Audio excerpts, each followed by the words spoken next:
कुणी येऊ द्या साहेब, तुम्ही बुलडोझर चालवा, गोळ्या तुम्हाला घालायचा अधिकार आहे.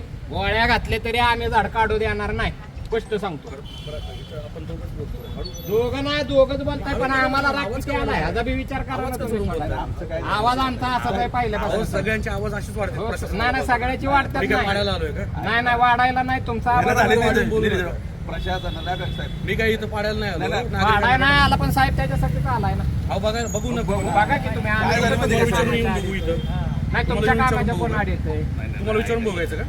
तुम्हाला विचारून बघू. आम्हाला विचारून बघू नका, पण आमच्या काय भावना आहेत त्याच्याशी. साहेब मी काय पाडायला आलो काय मग? ऐका साहेब, उलटे बोलायचा विषय नाही. उलटे एवढाच आहे. बघा साहेब, आमचं पण मत तेच आहे की झाडं वाचवा साहेब तुम्ही, आमची तुम्हाला तेवढी आमची तुम्हाला मतावरच आहे. आम्ही पण साहेबांना वरला सांगणारे आहेत ना.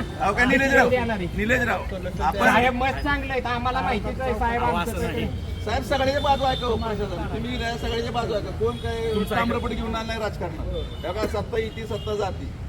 कोण राजकारणात ताम्रपटी आमची साहेब विनंती राहील की निसर्गाचा ऱ्हास करून तुमचा विकास नको. प्लीज विकास करा, पण निसर्गाला पण जपा. ओके साहेब, थँक्यू.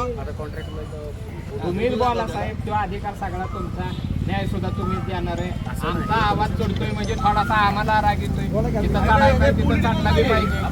आवाज तुमच्यावर नाही, तुमच्यावर नाही, ही भावना आहे आमची. भावना जोडली या एरियाशी किंवा या झाडाशी. आणि तुमच्या घराचे पण वैभव आहे. तुमचं बी आमचं नाही, तुमच्यासाठीच आहे, पण नाही पाडणार आम्ही. ठीक आहे, चालतं.